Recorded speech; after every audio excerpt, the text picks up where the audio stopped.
We mark the 20th anniversary of the despicable on 7/7. The painful memories of that dark day are deeply ingrained. 52 people were murdered, many more were injured.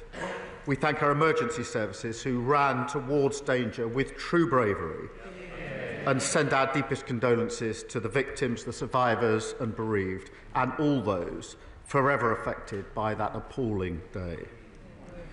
May I also extend our deepest condolences to the family and friends of Lord Tevitt. We remember his profound courage in the face of terrorism and a fierce devotion to his wife, Margaret. May he rest in peace.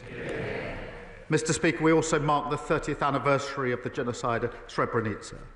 We remember those lost and redouble our efforts to fight hatred and intolerance wherever it exists. Mr. Speaker, I'm delighted to welcome President Macron to the United Kingdom.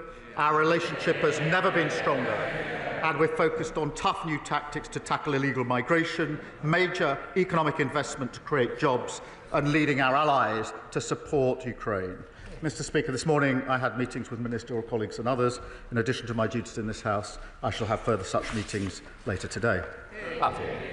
Thank you, Mr. Speaker, and can I associate myself with the Prime Minister's remarks? At a recent coffee morning, residents in Southampton Itchen told me how much they still miss the Bitton NHS walk-in centre that was shut down a decade ago under the Conservatives.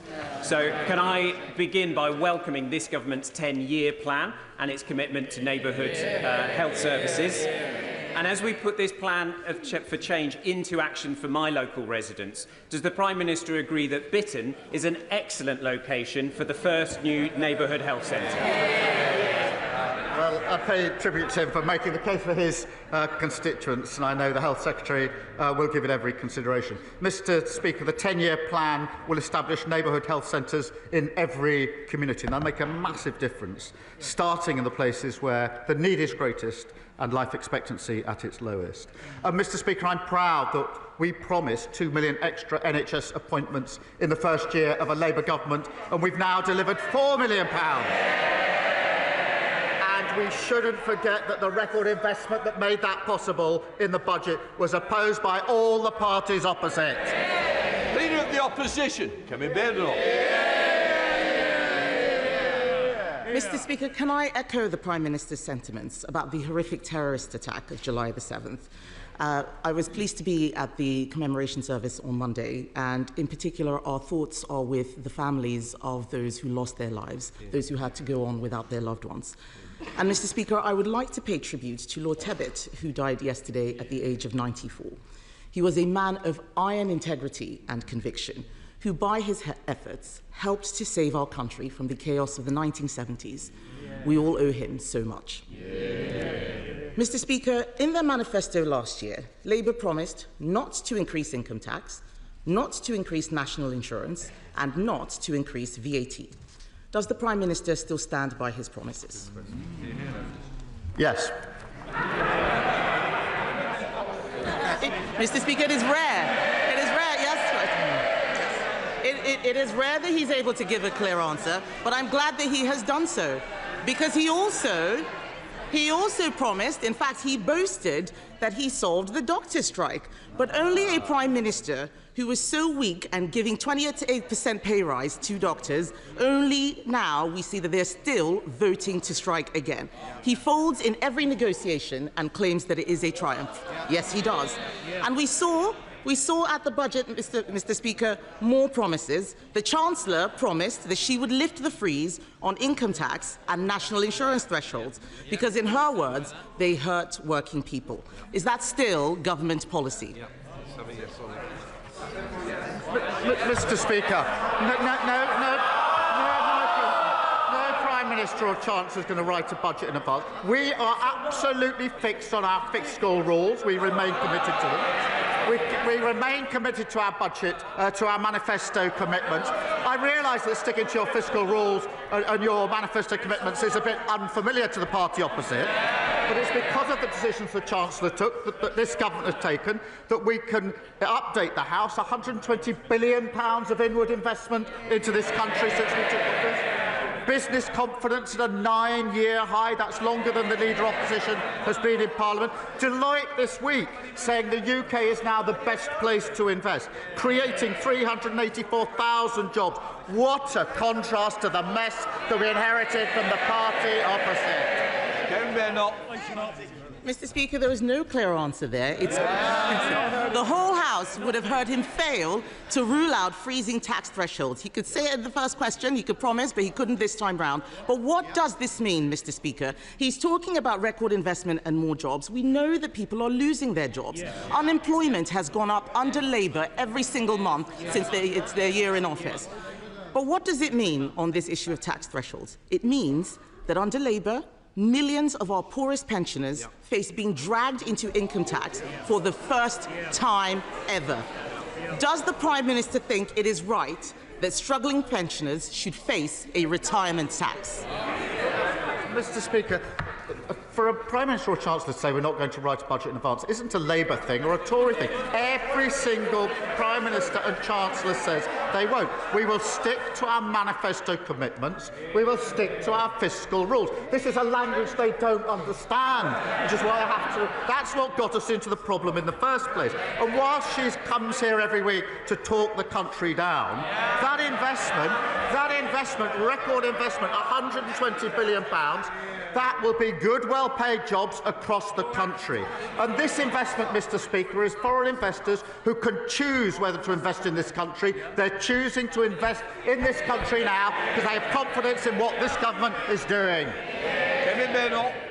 Mr. Speaker, investors are fleeing the country. They're fleeing the country. He says he sticks to his manifesto promises. They promised not to put a tax on working people, and then we got the jobs tax. And all we have seen is jobs disappearing. Before the election, the Prime Minister promised, and I quote, "not a penny more on your council tax." The Institute for Fiscal Studies says that now council tax bills will rise at their fastest rate in 20 years. Will the Prime Minister admit that under him council tax is set to soar? No, of course it's not. It soared under the last government. But, Mr. Speaker, here she goes again, back on familiar territory. She comes here complaining about the national insurance rise every year, every week. She comes here complaining about it. And then when she's asked the question, well, would you have the courage then to reverse it? What's the answer? What's the answer? No! And I'll tell you for why. Because she's too embarrassed to say she doesn't want the investment we put in. That investment went to the NHS. They want the investment, they can't say how they're going to pay for it. That is what got us into the problem in the first place. Mr. Speaker, he still doesn't understand, so I'm going to make it very simple for him. This is a mess of his own making. He shouldn't be asking how we would clean it up. The fact is, they raise national insurance through the jobs tax, and that's why they have to put up council tax. The truth is, his catastrophic budget has created a domino effect which he cannot now control. We on this side of the House know that you cannot tax your way to growth. But now he's flirting. They're all muttering, I remember that budget. They were laughing and cheering. They had no idea the mess that they were creating.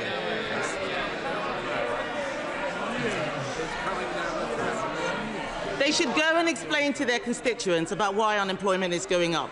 But, Mr. Speaker, what is more worrying is that now he is flirting with Neil Kinnock's demand for a wealth tax. Let's be honest about what that means. This is a tax on all of our constituent savings, on their houses, on their pensions. It would be a tax on aspiration.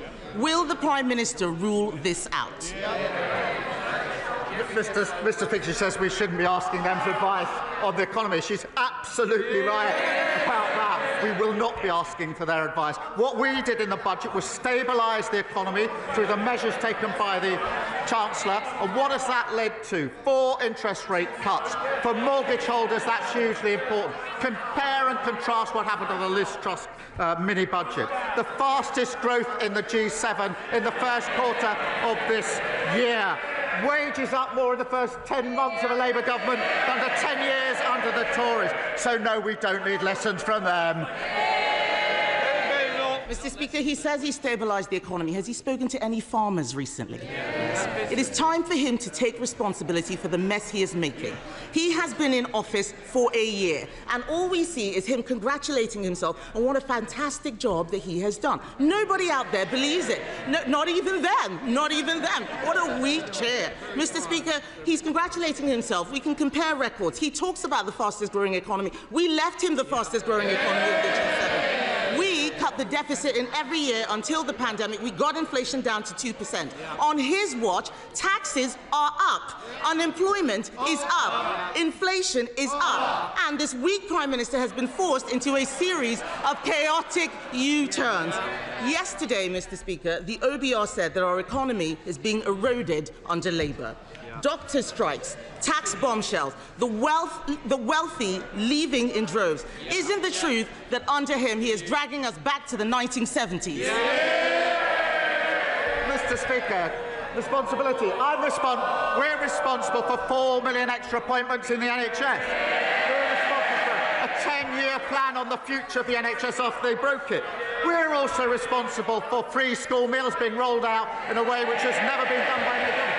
Breakfast clubs being rolled out, family hubs being rolled out, transport across the country, and migration coming down. We take responsibility and we're proud of that. Lord Hatton. Thank you, Mr. Speaker. The Eden project in Cornwall is a proven success story, injecting millions into the local economy. And in Lancashire, Eden Morecambe will soon be under construction, set to create hundreds of jobs. So it's about time we had the third instalment with Memo Portland, or Eden Portland, as many like to call it. This will be a world-class attraction, celebrating the Jurassic Coast and transforming the economy in South Dorset. So will the Prime Minister back this exciting project and work with me and all of the relevant ministers to secure funding to deliver this project? And ideally, can we use the new Growth Mission Fund? Well, look, I thank him for highlighting this exciting proposal, and he's a fantastic advocate for Portland and South Dorset. The Eden Portland is a hugely exciting project. I can't confirm funding allocations yet, Mr. Speaker, but our £240 million Growth Mission Fund should support transformative projects that give local leaders real investment to deliver real change. And I know he makes a compelling case in relation to the fund that's been set out. Sir Ed David, Leader of the Liberal Democrats. Thank you, Mr. Speaker. Can I associate myself and my party with the Prime Minister's comments about the horrifying terrorist bombings of 7/7 here in London? Our thoughts are with the victims, their families and our amazing emergency services. And can I also join in the condolences to the family of Lord Tebbit? He was a man of service in the RAF, in politics, and as a carer for his wife, Margaret. He will be greatly missed. Mr. Speaker, after years of Conservative neglect, the special education needs system is in desperate need of repairs. But with parents understandably worried, we already hear Labour MPs planning another rebellion. So can I offer the Prime Minister this? If he genuinely wants to fix the problem and not strip away the rights of children and parents in some cost-cutting exercise, then we have 72 votes to help.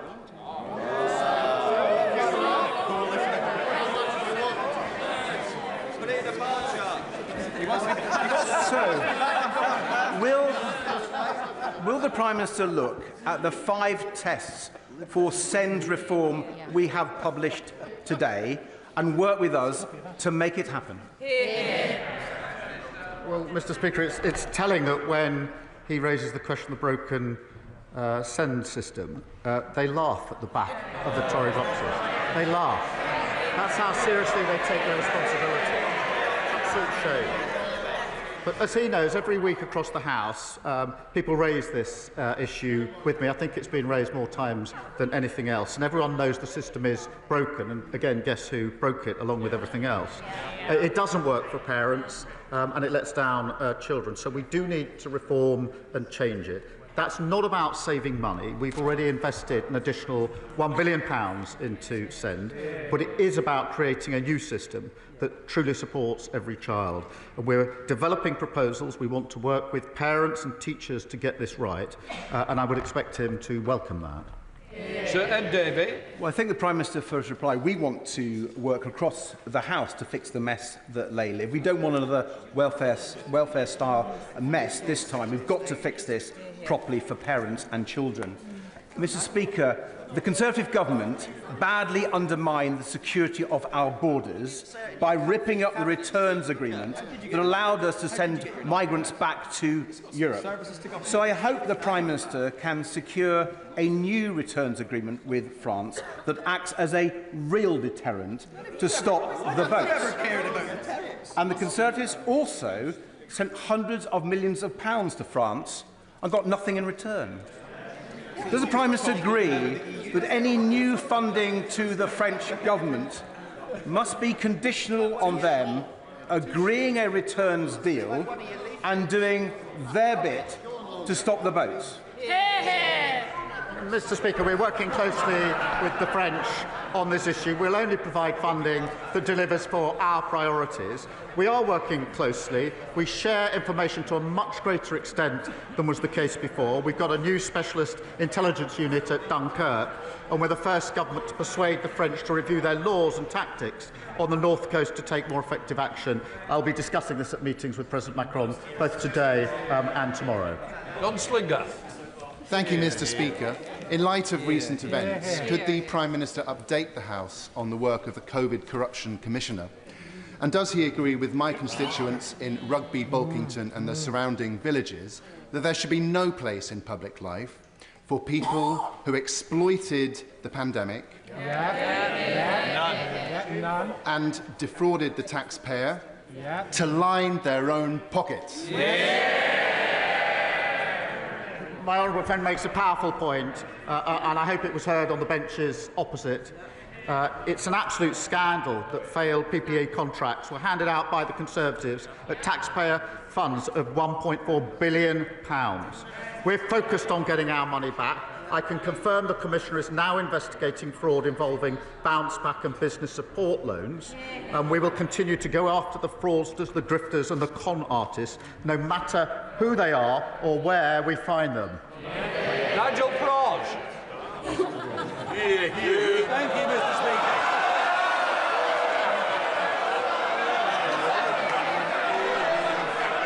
The main reason that this country decided into this way. Some of you want to get in a little later. If this takes forever, you won't get in. Nigel Farage. Thank you. The main reason this country wisely voted for Brexit back in 2016, and that included millions of Labour supporters, is because we wanted to take back control of our borders so that we and we alone could decide who comes and settles in our country. Does the Prime Minister understand that that demand today is even greater than it was back in 2016, and that we demand, the country demands, that you say to the French President, will you shut up? Don't be so disrespectful. That you say to the French President, we will not accept undocumented males across the English Channel, and that you are not dictated to by an increasingly arrogant anti-Brexit French President. Mr. Speaker, we are fixing the mess that we inherited. We are working with other countries to ensure that we take the measures necessary to stop people crossing the Channel. They are serious answers to serious problems. His proposal for 10 years, wagging the Tory dog, has been to break everything and claim that's how you fix things, to stick two fingers up at your neighbours and then expect them to work with us. And he votes against the Borders Bill, which gives more powers to our law enforcement to deal with security at our borders. And, Mr. Speaker, the reason for that is he has no interest in fixing the problem because he wants to milk it and exploit it. That's the truth about him and his party. Thank you, Mr. Speaker. From homelessness to child poverty, so many of the challenges that I see people facing in Exeter can be traced back to early years. So can I welcome how this government is rebuilding on the legacy of Sure Start, so cruelly dismantled by the party opposite? And can the Prime Minister set out what difference this will make to family services in Exeter? Well, I'm grateful to him. I've discussed it with him before. He's a brilliant champion for Exeter. Mr. Speaker, every child should have support to realise their potential. And the party opposite tore up Sure Start and took it out of our communities, an act, in my view, of vandalism that abandoned families and deepened inequalities. Mr. Speaker, we're delivering 1,000 Best Start family hubs across the country. That's in addition to free childcare being rolled out and expanding free school meals. That's the change the Labour government makes. Jim Ramsey. Thank you, Mr. Speaker. Growing numbers of people are joining calls for a wealth tax on the super rich, including former Labour leader Lord Kinnock and today a former First Minister of Wales, and it transpires the Chancellor herself when she was in opposition. So will the Prime Minister stand by his promise that those with the broadest shoulders should carry the largest burden? And can he clarify that that means the ultra-wealthy, not disabled people, the poorest and children with special educational needs? Mr. Speaker, I'm really not going to take advice from a party that put forward £80 billion of unfunded commitments at the last election. That's the sort of thing that got us into the problem in the first place. Mr. Speaker, we can't just tax our way to growth. We need to ensure that we put in place the necessary measures. We're putting in place planning reforms, Mr. Speaker, to drive growth. He voted against it and they voted against it. Bill Lester. Mr. Speaker, I am proud that this Labour government is banning fire and rehire. I am proud that we are addressing the abusive use of zero-hour contracts and improving protections at work, particularly against unfair dismissal. Reform and their Tory friends voted against Labour's workplace protections. I don't know why they're heckling. When they were in government, they promised to deal with fire and rehire, and after, and despite the scandal at P&O, did absolutely nothing about it. So, does my right honourable friend agree that it is only this Labour government which will ensure people have fairness at work in this country? Well, I'm proud that we'll give 15 million workers, that's half of all workers, stronger rights at work. And Mr. Speaker, that's sick pay for up to 1.3 million of the lowest paid, tackling sexual harassment and bereavement leave for families who experience pregnancy loss before 24 weeks. Compare that to the Leader of the Opposition who thinks maternity pay is excessive. The Leader of Reform who wants working people to pay tax for tax breaks for millionaires and billionaires. Both of them vote against reform and better protection of workers at every term. They always have and they always will. They offer nothing for working people. Sir David Davis. With permission, Mr. Speaker, before my question, can I tell the House that in the public gallery today there are a number of veterans of Northern Ireland. Given what the Prime Minister said about 7/7, I'd like to publicly thank them for their courage in defending our country and our democracy against the first scourge of terrorism. Now, the Prime Minister knows that every time a paramilitary was killed in Northern Ireland by a British soldier, it triggered a thorough investigation. No bullet went unscrutinised. Our soldiers were held to the highest standards of law. The IRA were not. They tortured and shot men in the back. They forced families to watch their menfolk murdered. They killed women and children with bombs. Yet we're willing to prosecute our own men. Men forced to make life and death decisions in split seconds. If the government get the legacy legislation wrong, at least 50 innocent retired veterans will be exposed to legal persecution for crimes they did not commit. Now, I've raised this matter 6 times now since February.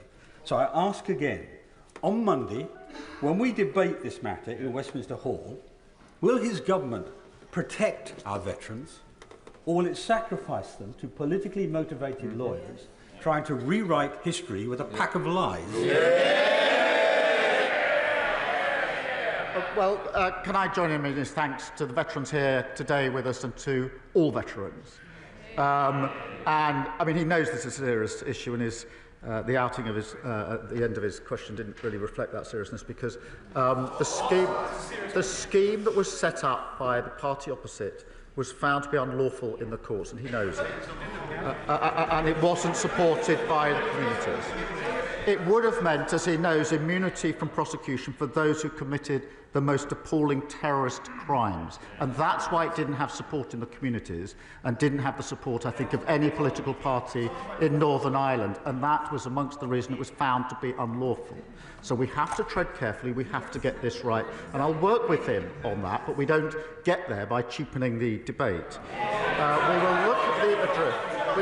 It's not about political point scoring. I worked in Northern Ireland. I've spoken to many of the people affected, and I know we must get this right, and I want to do so, and I want the House to do it together if we possibly can, because it matters. But we have to do that in a serious way, to address the issues of the past, of course, in a way that has support of victims and survivors. And that is a key test for me, because without the support of victims and survivors, I think it's very hard in Northern Ireland to come up with something which will have the confidence of everybody in Northern Ireland, which is why we have to work in the way we do. In advance of the new legislation, the Secretary of State for Northern Ireland continues to engage with veterans and their communities to ensure that legacy mechanisms are fair, that they're lawful and they're proportionate. And I'll continue to work with him and others in the House, because the most important thing is not scoring points but getting it right. Luke Murphy. Thank you, Mr. Speaker. Last week I published a report which revealed the terrible legacy left by the party opposite on the NHS locally. Kids in Basingstoke waiting 210 days following a referral for access to mental health services, 3 times the national average. So I welcome the publication of the 10-year plan last week, led by the Prime Minister, to be delivered by a Labour Health Secretary, made possible by a Labour Chancellor. But can I ask the Prime Minister what more the government is able to do to close that gap in mental health services locally and ensure that every kid in Basingstoke has access to the very best mental health services? Well, I thank him for that. The party opposite failed to give children the support that they need. The 10-year plan that we've put forward will rewire our NHS and transform mental health services. 85 dedicated mental health A&E departments giving 24/7 support, specialist mental health professionals in every school and college, benefiting 1 million young people this year alone, and an extra 8,500 mental health staff to tackle long waits. And that is only because of the decisions that we took to invest in our NHS, decisions that they opposed. Jess Brown-Fuller. Thank you, Mr. Speaker. I'm going to add to the many calls that this Prime Minister has already heard about the broken SEND system. I met with head teachers and SENCOs in my constituency of Chichester last week. They all told me the same thing, that the SEND system is broken, it's adversarial, parents are at breaking point, there are not enough spaces in specialist schools, and the EHCP process is long, it's harrowing, and it's often degrading. Now, I know the government are exploring their options, but will he take the Liberal Democrat calls to introduce a national body for SEND so that we can end the postcode lottery and fix this problem for good? Well, I thank her for raising this issue, and I know it's of concern to her and to many people across the House. The system we've got is broken. It's not serving anyone well. We've got to reform it, and I set out in an earlier answer the steps that we are taking. We will share those with the House, and I hope that we can get the greatest support possible for the reform that I think everybody here knows has to happen. Catherine Fuchs. Thank you, Mr. Speaker. I'm delighted at the spending review commitment of £445 million for Welsh Rail. A new station at Meigran will take cars off the congested M4, offer greener journeys and open doors for local residents without a vehicle to get jobs. And it's great value for money due to the track and infrastructure that's already in place there. Does the Prime Minister agree with me that Meigran is an excellent candidate to be the first Burn station built so it can start serving local people? Well, it's so good to see strong Labour MPs standing up for Wales and her constituency.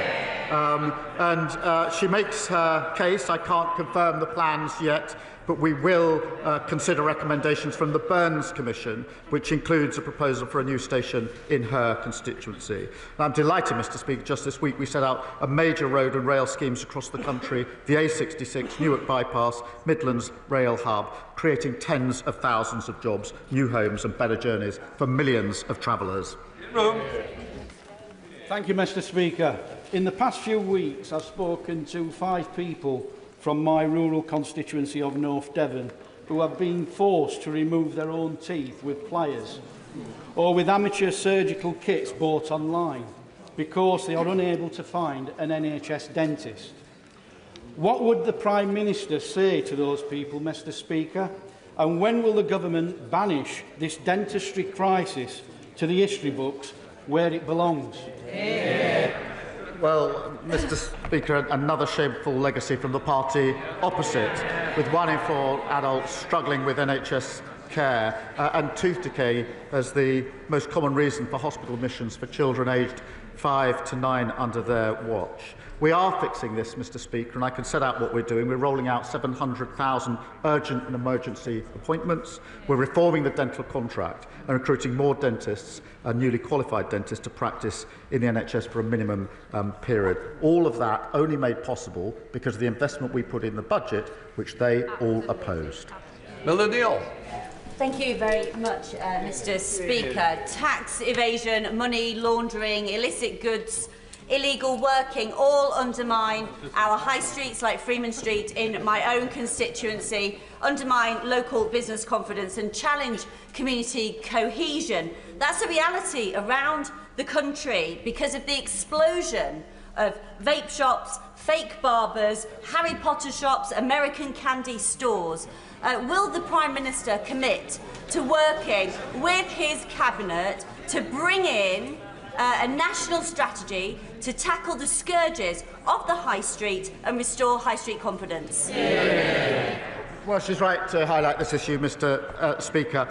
In March, we saw a major crackdown against criminals using high street businesses to launder money, and with almost 400 properties securing freezing orders over bank accounts totalling more than £1 million and arresting 35 individuals. There's much more to come, and I thank her for highlighting this really important issue. Sir Ashley Fox. Thank you, Mr Speaker. The Prime Minister was elected on a promise to smash the gangs. He said he would reduce small boat crossings. He said he would close asylum hotels. Why are all these issues going wrong? Mr Speaker, we are fixing the problem that they They said they'd take control of borders and they lost it. We're working hard with our allies. We want to bring forward more powers for our law enforcement of the borders through our Borders Bill to give them the powers they need to take the job and deal with it. And what did they do? They voted against. A confected argument. Patrick Hurley. Thank you, Mr Speaker. Tomorrow evening sees the annual National Police Bravery Awards.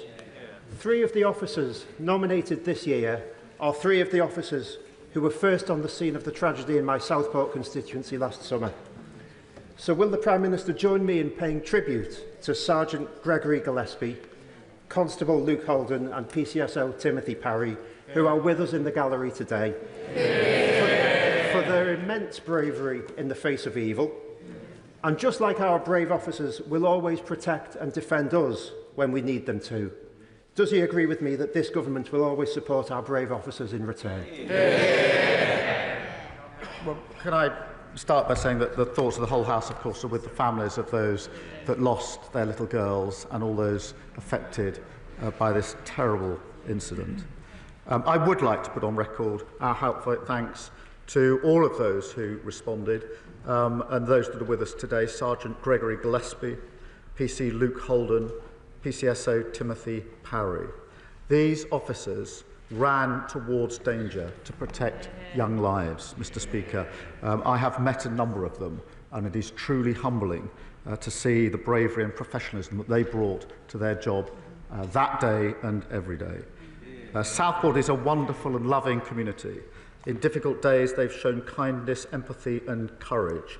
And I'd like to thank my honourable friend for all that he has done in relation to those values as well. Ben Lake. Mr. Speaker. My constituent, Mr. Brian Buckle, is a victim of a miscarriage of justice. He was wrongfully imprisoned for over 5 years before being exonerated at retrial.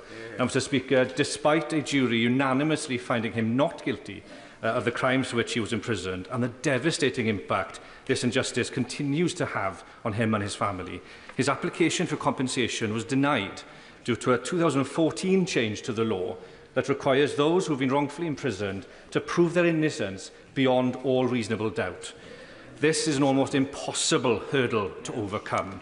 And so would the Prime Minister consider meeting with Mr Buckle to discuss his case and lend his support to appeals campaign for fair compensation for those who have been victims of a miscarriage of justice? Well, can I thank you for raising this particular case, which saw a grave miscarriage of justice.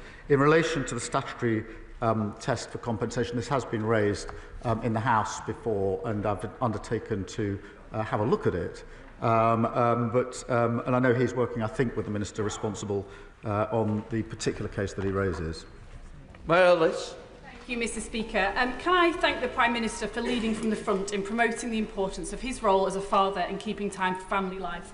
I'm delighted that this government in the past week has launched a review into parental leave, and we've started to rebuild the legacy of Sure Start by launching our Best Start family hubs, both things that will make a huge difference to my constituents in Ribble Valley. Can you commit to this parental leave review, creating some truly ambitious outcomes so that we can make the UK not only a world-leading place to live and do business, but also the best place in the world to live a rewarding family life? Well, I think the first full review of parental leave and pay is a landmark moment. The current system is simply out of date and too complicated. 1 in 3 dads don't take paternity leave, often because they can't afford to do so. Mr Speaker, that's a great loss to them and their children. I want parents to be able to give their child the best care and make the system work better for employers. Final question, Cameron Thomas. Thank you, Mr Speaker. Following a week of internal conflict, the Prime Minister should be well prepared if he wants to join me this weekend at the Tewkesbury Medieval Festival, which includes Europe's largest reenactment. Or perhaps next weekend he'll don his leather jacket and turn it up to 11 at the Tewkesbury Live Music Festival, hosted by hospitality venues across the town. Regardless, will he join me in thanking the volunteers and those hospitality venues that make Tewkesbury the unsung nucleus of Gloucestershire's culture? Mr Speaker, what an invitation. I'm grateful for the invite to join the medieval festival, but if I wanted to see a load of people stuck in the past and fighting each other, I'll probably go to the next meeting of the Shadow Cabinet. I'll consider it. Thank you. That completes Prime Minister's questions. Let the front bench change over.